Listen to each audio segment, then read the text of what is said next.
you're constantly under surveillance in one way or another. And that in itself creates this extra pressure for the perfect behavior. And then when someone deviates from that, then it becomes easy to try to judge them and write them off. Most conversations about connection tell you what to think. But are easy answers ever enough? I'm Keith Richardson. With my co-host Gerren Taylor, this is More in Common. Honest conversations about what keeps us apart and what doesn't have to. Come think with us. All in all, I feel like we're in the same emotional malaise coming into this, which is... I had a good friend who turned 50, and I went to his 50th birthday party. And he's got his 2 baby moms, his 3 kids, and all his grandkids around him as he blows out the candles. And I go, you know what? That's richness. That's wealth. I mean, even to have the 2 baby moms in the same party together, but his kids are, they're older now. They have their own kids and stuff like that. And it's just a really interesting layer, seeing all the layers of the life that you've created as you turn 50. And I was really happy for him. It's a cool experience. Yeah. I'm glad you shared that story. That's a good entry point into just talking to anybody. That's a good way to start a conversation. True. But also what was interesting is that, it's the community you build, right? It's the friends that he had invited were all very, a part of a certain level of circle of friendship. But it's our village, and part of being tight and close in that village is that you kind of have to deal with your people, however they are in some ways, right? You accept each other. There's a level of acceptance, I guess, that's different there than what we see so far. Yeah, it is such an interesting element as we're today, hey, welcome to the More in Common podcast. That's Gerren Taylor. I'm Keith Richardson, stealing the intro.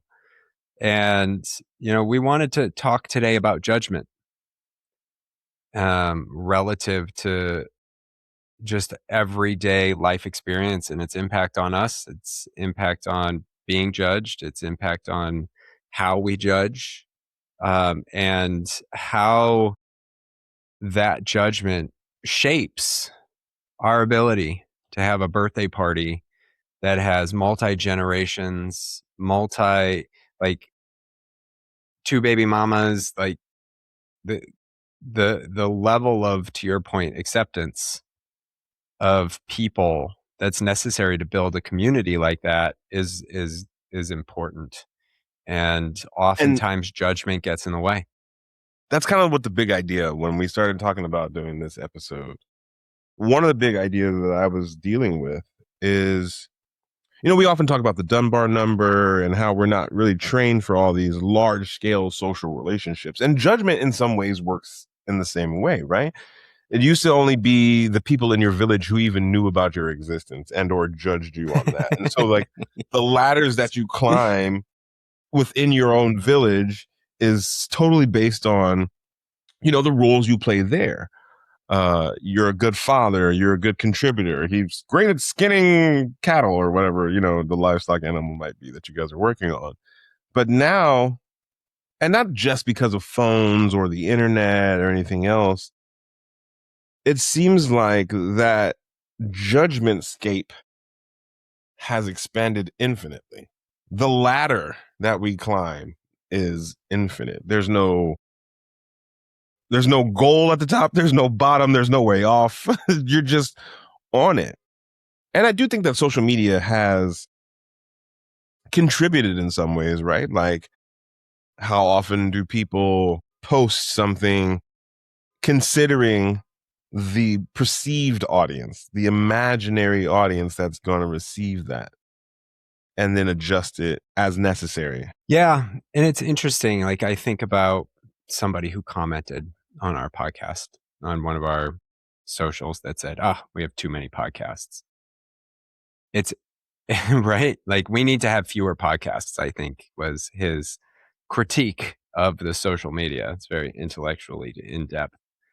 But it's that type of judgment that is definitely exacerbated by social media, right? Because we are seeing and are seen by so many people. To your point about the tribal ecosystem, you might not even know about the conflicting tribe that is shaping itself over there. And the judgments that have been created about them are fairly controlled and contained. And there is minimal data that we're actually judging on.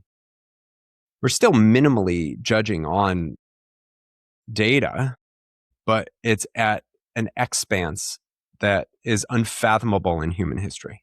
So And in the go ahead. 1960s, there was a psychologist who coined the term the imagined audience concept. And it has to do with our default cognitive condition, especially as teenagers, right? Teenagers love to perform. They love the attention, and they're testing the boundaries of how that works. And then to your point, though, we're now expanding this imagined audience so deeply.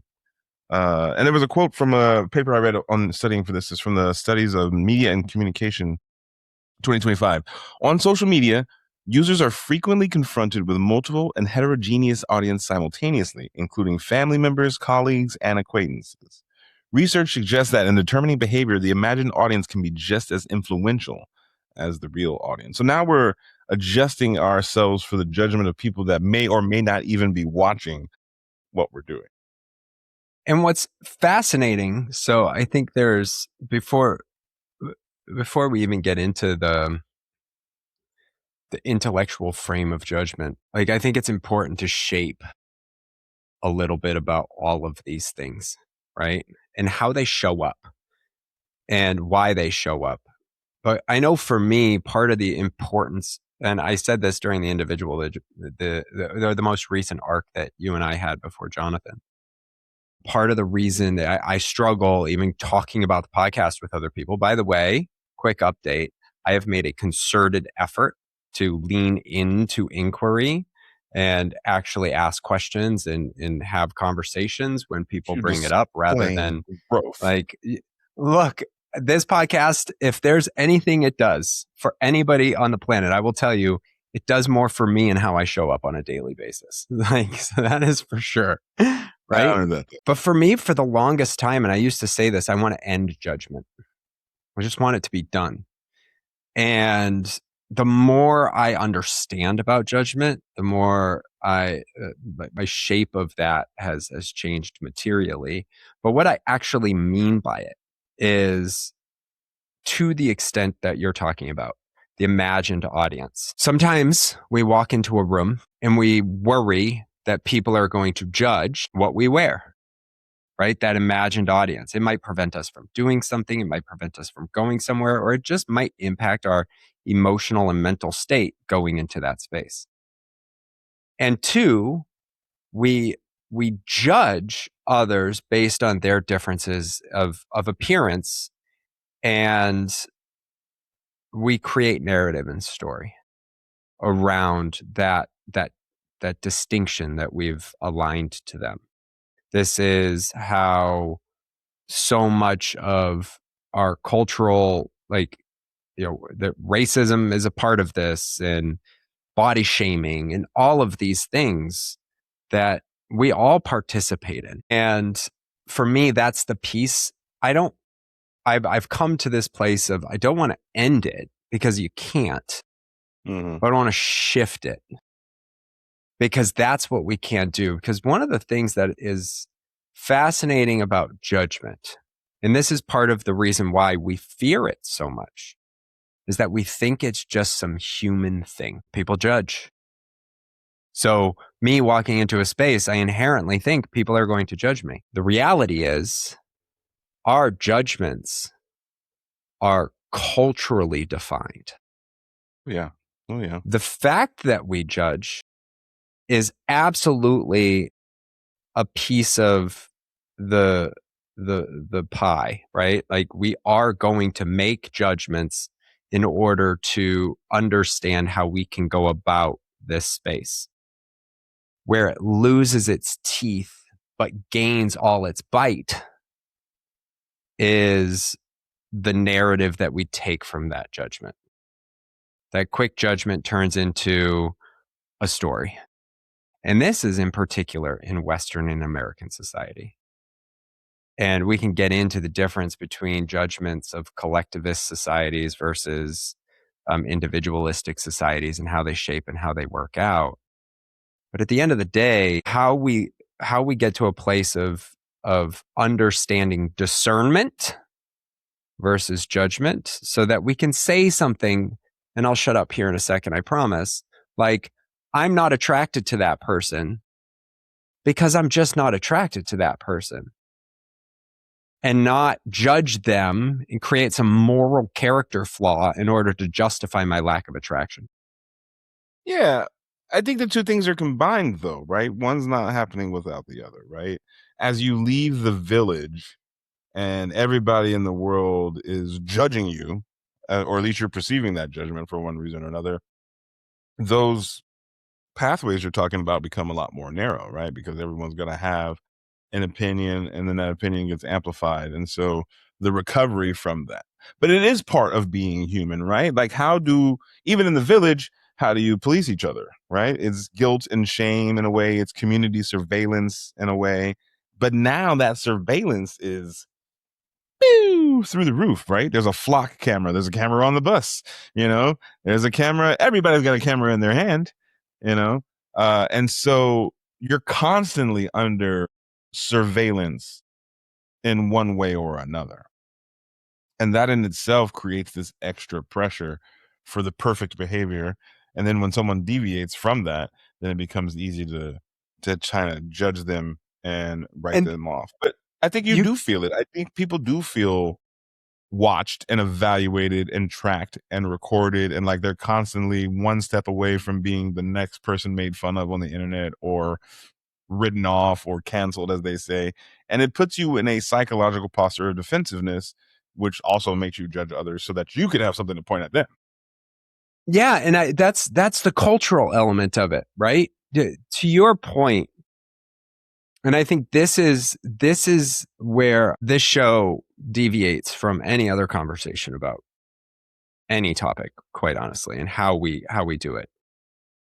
There is an element of judgment, yes, but the judgments that we make are based on what we collectively expect. And so I'll use moral conditioning as an example. There have been cross-cultural studies done. Joan Miller has done a lot of them across many different places. But you mentioned guilt and shame, and this is a really important. The cross-cultural studies would suggest that the human thing is common, right? We all judge and we do these things. But moral judgment is not consistent across the human experience. Insofar as even in modern day, individualistic societies feel more guilt generally because they are assessing and evaluating behavior based on personal moral attribution. Collectivist societies generally experience more shame because they're judging moral behavior based on the impact to the group, to the family, to whomever the attached spaces are. And as a result, collectivist societies tend to be more outcome-oriented in their judgments. Individualistic societies tend to be more intent-oriented in their judgments. A similar scenario would be you and I as friends going on a trip, both carrying a similar bag. You accidentally pick up my bag and leave. In a collectivist society, a lot of the research would indicate that the moral imperative there is fairly equivalent. It doesn't deviate that much. Why? Because you took your friend's bag and you negatively impacted them, regardless of whether you meant to, regardless of whether or not that other thing is there. And in individualistic societies, especially in America, we'll assess and say, oh, the second scenario, it's not as bad. Gerren didn't mean to take his bag. You both had the same bag. So Gerren just made a mistake. And the first one will actually judge you more harshly because you intentionally took my bag, you jerk, you asshole. The judgment, the story. And when we live in this country in particular, and you talk about the social expectations, where we have so many cultural marrying points and we're all trying to figure out what is our common view of things. And we all struggle. Like, how do I walk about the world? How do I walk about the day? Because you're holding up your camera saying I'm doing something wrong. And then you're telling me, because again, hyper individualism, that I am an asshole. I am bad. I have poor moral character because of all of your social conditioning and whatever it is that's in your social ecosystems, your Dunbar numbers, your concentric circles, and all of those things that we talk about all the time. And it's wildly complicated. And it's wildly hard. And it's not hard because the judgment happened. It's hard because of the narrative that is expected or believed, and we freeze, right? There's another what do side I to do? that. There was research again from the dimensions of human hierarchy as determinants of health and happiness. This is a longitudinal study, so 2019 to 2026. And one of the quotes that I like from here that it determines that social gradients have also been found for happiness, which seems to be affected by sociometric status, being respected by others more than socioeconomic status. It goes to your point, right? When you feel like you're judged by others, that hurts your sociometric score. So even if you don't have, flashy money or whatever, you want to be accepted by others. That in and of itself, right? The community, the feeling rich within the community, feeling respected, loved, and needed in the community, it matters to your happiness in some ways more than income. And especially, when we're on this, right? To make the village analogy again, right? You're on a ladder. It's very specific. You know who you need to please, who respects you. You guys respect it. But now you're on this infinite ladder with a bunch of audience that may or may not exist. You're constantly under surveillance. There is no winning. There's no getting off. It's complicated. There's no floor. There's no stress, right? The way that we talk, there was the quote that you said in the other thing, right? When people get judged and then we just write them off forever. There's no space for a redemption story almost anymore. There's no private context with which you can go through things, struggle, and learn, right? If you make a mistake, you're almost persona non grata forever and ever. And like, I think a really good example of tying this into its importance, like let's take a midway mark here and recognize, like, this is about understanding as an audience member how you judge and why you judge and how you write people off and don't write people off. Because the further out in their concentric circle of social influence they are to you, the less exposure you have to the redemption story. You have a point in time data that said you did this at one point. Therefore, your moral character, because we're in America, right? Your moral character is flawed based on my assessment of moral character.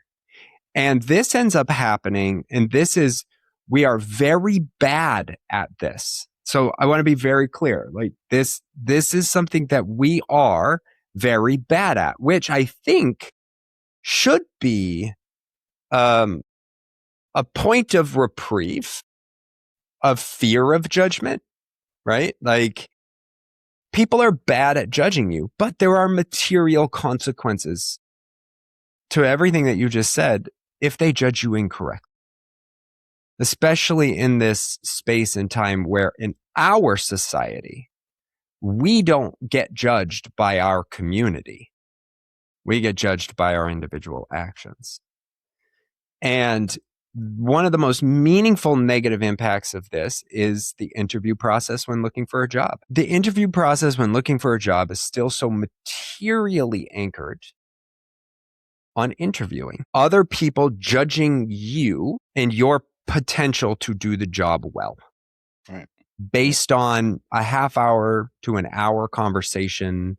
Maybe you have multiple conversations and they're aggregating this data, but the Or they research have some goes weird back, Myers-Briggs assessment that they add into it somehow, like, which is highly Western, by the way, and we can get into all of that stuff and the logic behind it, etc. But when we're relying on other people's judgments because we fundamentally believe that we can tell just based on a conversation. Like, this is a foundational belief. Oh, how many times have you heard, oh, I can tell if I like somebody within 5 minutes? right off the bat. Yeah. Right off the bat. Right? That is a cultural colloquialism that is relatively accepted and has been for quite a while. And we add this into, now I don't get a job because of your judgments. And it's like, it's just based on your own assessment and analysis. And every bit of research indicates that it is the worst predictor of a potential candidate. It is absolutely the worst predictor of potential candidate. We think we can look at someone's face and just, I know what mood they're in. I know how they're feeling. I actually had a friend say this to me. I think I've told you this story. He and I jumped on a phone call together. And he goes, how you doing? I said, I'm doing great. And he goes, is your face aware of that yet? Right? And I'm like, what do you mean? He's like, you don't look great. Like, what? I just told you I'm great. Like, I'm tired. Like, I'm a little groggy, but like, I feel really good. And that element, resting bitch face, is another good example. Oh, I know, I can just tell. And we have so much confidence in our ability to judge other people. Oh, they're overweight. They don't try very hard. And we tell these narratives based on these snap perceptions that are actually really, really bad and only serve in very small bits of survival moments where you have to make a choice. And if I get this one wrong, I'd rather be wrong and survive than right and die. There's so few of those situations, though. Well, I think it's important that we talk about it being Western and it kind of, in some ways, uniquely American, because it is hyper, I think, in our current context, right? When people have when you're hyper aware, hyper individualized, when only your individual achievement matters, you become super aware of how people perceive you, and any threat to your self-image can cause you to tailspin and, crash further than you were going anyway, right? Because you're trying to hold all of these contexts to yourself, and some of which may not even be true. But the algorithm seems to have made this ladder, the societal ladder of how we interact and how we judge people, what we want to be, what their value is to society at large, is just continuously infinite.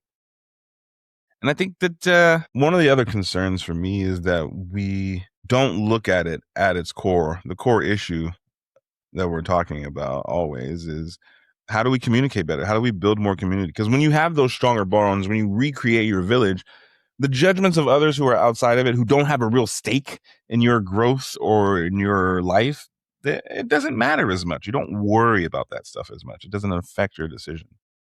And now we're judged by algorithms and strangers who have no stake in our well-being. They don't care if we do well or we don't. But your nervous system is built for the village. It's not built for this world. So you react to those comments in the same way. I mean, in the next episode, I want to talk more about our own kind of personal journeys with this, your own and mine. There's been some examples that we've brought up in past episodes about hyper-individualism. Me and the space that we operate in between who we are as hosts and in real life. And to your point about how we keep moving through this. Yeah, and what I would challenge as we come to this, because you said something that is really important, relative to this path is that there are a couple of default modes that we culturally allow. Cancel culture is like an inherent outcome of all of this, right? Is write people off because of X, Y, or Z. Especially in Western society, because now we're going to attach moral attribution to that person, and we're just going to say they're a bad person. And the reality in this, you said, it's really important that we talk about this as Americans, because we default often to say this is just human. And that this is just human element ends up negatively impacting our ability to do something about it. Because we just think, it's default mode. It's part of the outcome. Is that, yes, there is a human component, but that human component is wildly informed by the cultural movement. So the shift out of this, hard questions, no easy answers, is that this takes concerted effort to recognize that it doesn't have to be this way. And I'm going to leave one example or two examples. One, it's the social connection that we experience with the media that we follow that vilifies and berates other people, that we fall into that, and that informs our judgments in a way that isn't us logically thinking about it. It is us collectively just being informed. This kind of falls into the don't be sheep mentality, but we all are sheep. It just depends on what flock you're a part of. Mm-hmm. And this other component of, let's use gossip as an example. There's been a lot of research on gossip. Gossip is an important social sorting mechanism. But we believe gossip is just inherently negative. A lot of research is done on gossip, but it's based on a Western frame. Gossip does not have to be negative. It can be sorting on positive things. Sure, you can talk about how Johnny did that thing the other day. Can you believe it? But if we, in a group of 6, 7, 8, form a gossip circle that is, hey, Johnny did this the other day, and the frame of gossip in talking about other people is a positive frame, it shapes our expected judgments of others, to give more benefit of the doubt, to open up to something you said, the impacts of connection and communication, our ability to communicate about what's meaningful and allow for a more accepting, all the way back to the birthday party, of people in a more meaningful way than just outright dismissal based on moral character flaws that we perceive, even if they're wrong. Well, this has been a great examination of the first part of this. As I mentioned, we're doing a 2-episode arc here. In the next one, we'll speak more about how this has impacted our own personal experiences a little more. Because this isn't something that just happens in a vacuum, right? As we all change, as the ladder changes, the people who are already marginalized for society have a much steeper increase, right? You're the gays, the minorities, you're now not on the ladder again within your village and the people who have interest in you. You're on this much larger scale thing, and you're competing with all these other stereotypes and biases that everybody already has as you climb this infinite ladder of algorithmic attention. Anyway, this is the More in Common podcast. I'm Gerren Taylor. That's Keith Richardson. We're going to do more of this next week. See you there.